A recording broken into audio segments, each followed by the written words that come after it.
This is an ongoing secret war. Can be exploited in a way to be a vehicle for that transnational repression. A war in which the Chinese Communist Party, otherwise known as the CCP, attempts to hijack free societies to persecute innocent people. The level of transnational aggression that has never been seen before. It's a war without the smoke of guns, but with enough power to deal a shock to the very foundations of free countries. The United States doesn't want to be at war with China, but China has essentially declared war on the United States, and the United States and the rest of the free world would be smart to take that very seriously.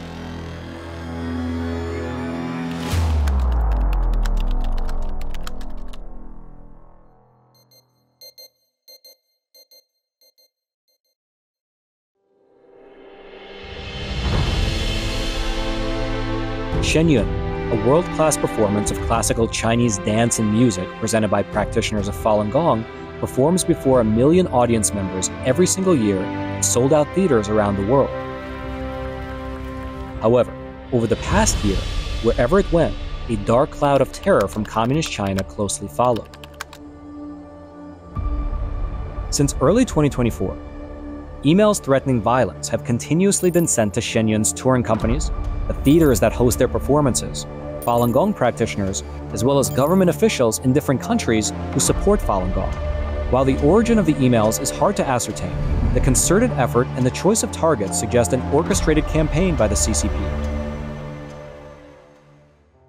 Falun Gong, also called Falun Dafa, is a traditional Chinese spiritual practice that centers on the principles of truthfulness, compassion, and forbearance. The threats against them involve a variety of violent methods, including bomb attacks, shootings, sexual assault, murder, cyber attacks, among several others. Versus last month in March, where we documented 35 threats, 80% of which, 28 of which, were Shenyun Performing Arts alone. These false bomb threats to cause terror and to cause a scare in the audience and in the community where Shenyun is performing is extremely concerning, and it's a national security threat. The level of transnational aggression that has never been seen before. It's very hard to believe that, you know, the threats of violence associated with Shenyun in various countries are not in some way coordinated. That staggers the imagination. These things are happening spontaneously. After years of them not happening, suddenly they are all at once. It seems far more likely that the PRC has a role in that. And look, that's foreign interference here and in other countries, and we absolutely should have investigated that a great deal more thoroughly than was actually done.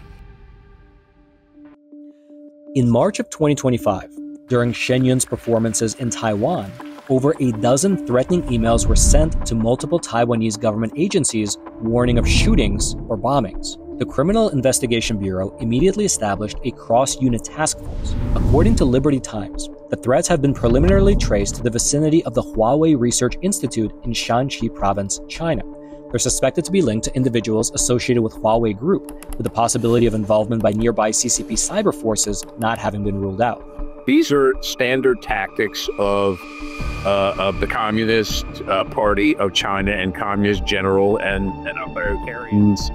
But we're well familiar with the threats and the coercion and the intimidation by the Communist Chinese Party. But the United States has to stand firm that that can't be something that is able to be successful.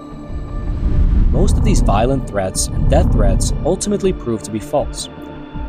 However, over the years, the deliberate sabotage of Shenyun's dedicated buses has been an extremely concerning reality. On March 15, 2024, the Costa Mesa Police Department in Orange County, California, confirmed that an approximately 7-inch gash was found on the side of a Shenyun bus tire. This type of a gash could cause the tire to blow out while the vehicle is traveling at high speed, leading to a major accident. This is not an ordinary cut. It was done with a knife. It's very, very deep, and it was done in such a way that the tire would not deflate right away, but would rather blow up at high speed under pressure on the highway. These are my children there. They're performing because they want to perform. They are dancers. Yet they're being threatened on American soil. Can you think what happens to a bus if you burst the tire at high speed? The bus the people around it, the vehicles around it, the people on the bus, what's going to happen? To me, that's attempted murder. That is absolutely unacceptable.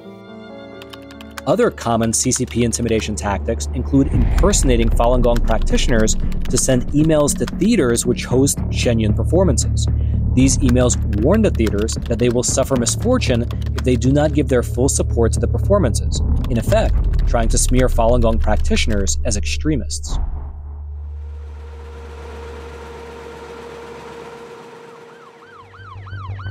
At the onset of its persecution against Falun Gong, the CCP mobilized all of China's propaganda machine to relentlessly defame and spread rumors about Falun Gong practitioners. Today, in the United States more than 20 years later, it turns out many Chinese people are reliving this familiar scene. Since August of 2024, the New York Times has published 10 articles attacking Shenyun and Falun Gong, 8 of which were translated into Mandarin for their Chinese language edition. These articles adopt the propaganda narrative of the Chinese Communist Party, fully melding the CCP's smear campaign against Shenyun and Falun Gong into the international community. The latest attack that I saw also shows you the vulnerabilities in how some of the West's media outlets can be exploited in a way to be a vehicle for that transnational repression. I think it's a real shame, and it is a real blemish on what is otherwise a reputable outlet. At the same time, the New York Times' articles received unusually prompt and high-level cooperation from CCP agents. Immediately after the publication of the first article, pro-CCP individuals who have, for a long time, actively collaborated with the CCP in attacking and harassing Falun Gong practitioners turned the article's contents into posters and flyers and hired people to distribute them on the streets of New York. 你什么时候跟他拿钱？我发完了，我每天我来这儿完成了任务以后，他就会发给我工资。 At the same time, a massive surge appeared online in the sharing of the Chinese version of the New York Times article. Data from social media analysis tool BuzzSumo indicates that 80% of the social media accounts sharing the New York Times article had no followers. This kind of highly coordinated large-scale online activity is characteristic of the CCP's 50-cent army, which are paid commentators, as well as of actions by military and state security agents.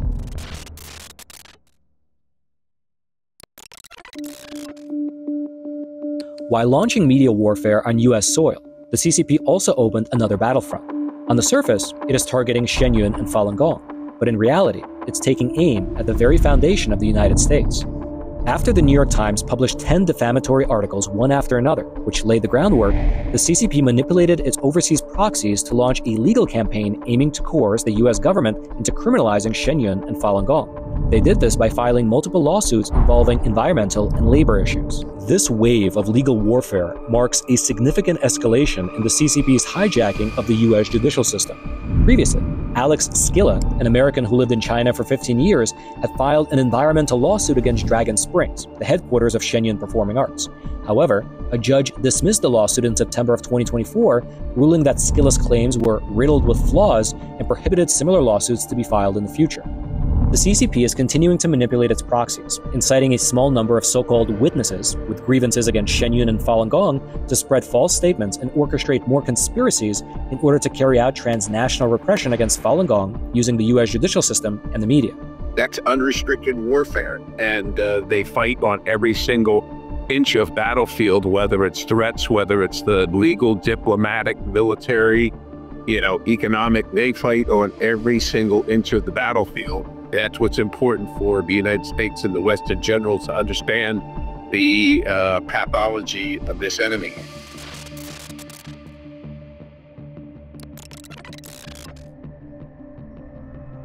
In late 2024, Australia-based scholar Yuan Hong Bing revealed that prior to the CCP's 20th National Congress in 2022, CCP leader Xi Jinping held a secret meeting explicitly demanding an escalation of international attacks on Falun Gong. The specific plan was to have one central focus, two basic directions. The central focus was to directly target the founder of Falun Gong. The two directions were media warfare and legal warfare. These plans were deployed and implemented in 2024. A leaked CCP internal meeting document said that in June of 2024, the CCP Public Security Ministry made the following demand: mobilize covert personnel to create and escalate internal conflicts within Falun Gong, continuously expand the scope, depth, and impacts of attacks, aiming to draw sustained attention from all of American society and force the US government to comprehensively suppress and eradicate Falun Gong forces. CCP Public Security Ministry officials also instructed subordinates to fully support 2 YouTubers in Japan and the United States who defame Falun Gong while activating overseas agent networks and agents embedded within Falun Gong to provide content for these YouTubers.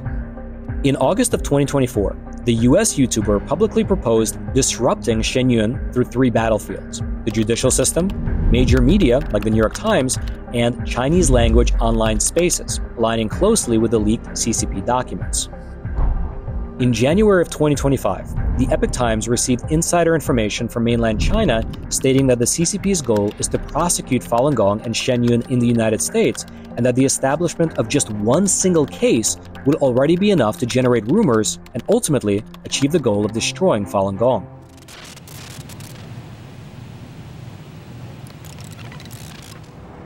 "25 years ago, US Falun Gong practitioners founded the Epoch Times. Since then, the media outlet has grown in many countries and has become a significant global voice exposing the CCP's atrocities.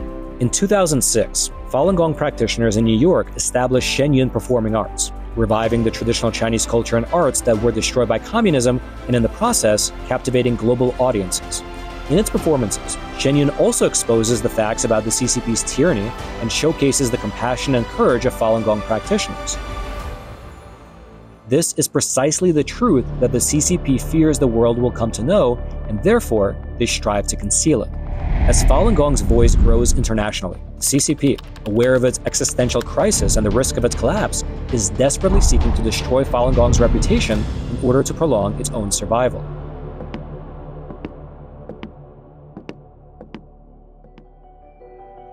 The Falun Dafa Information Center considers this an unprecedented foreign malign influence campaign aimed at using US institutions to undermine and defame Shenyun and ultimately silence Falun Gong.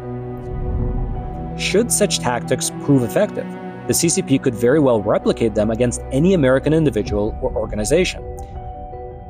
Therefore, exposing and stopping the CCP's transnational repression in a timely manner is critical to US national security, state sovereignty, and democratic resilience.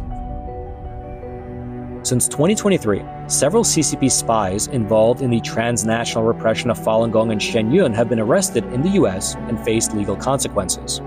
Chen Jun, a 73-year-old man, was arrested in May of 2023 and pled guilty in July of 2024, admitting to acting as an unregistered agent of the CCP in a criminal conspiracy targeting Shenyun and Falun Gong.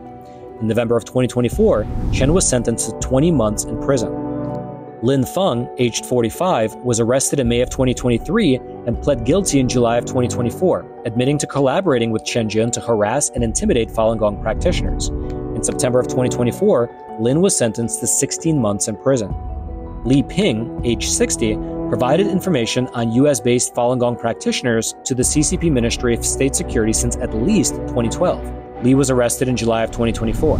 In November of 2024, he was sentenced to 4 years in prison and fined $250,000 for acting as a CCP agent. Lu Jianwang and Chen Jingping, pro-CCP community leaders in New York, assisted the CCP in harassing Falun Gong practitioners since at least 2015, operating CCP overseas police stations and engaging in transnational repression. Both were arrested in 2023 and charged with acting as CCP agents.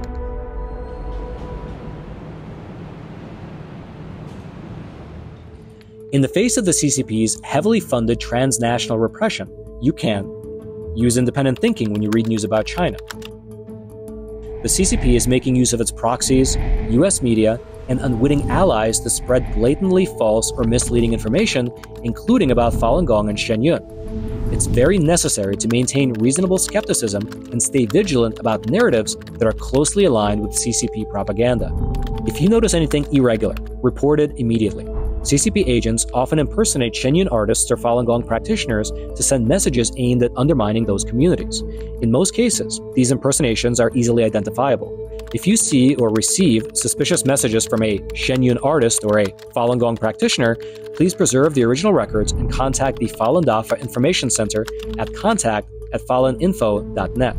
The CCP's malicious influence operations pose a significant security threat to free, democratic societies, particularly its use of incentives to target government officials and its weaponization of Western media and judicial systems. The Falun Dafa Information Center is seeking to collaborate with government officials worldwide to counter this serious threat.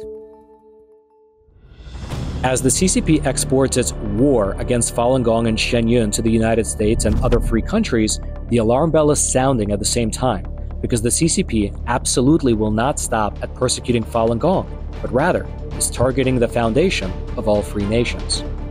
If we stay on the road we're on right now, in less than 10 years, virtually everything that matters to us in life will depend on whether China will allow us to have it or not.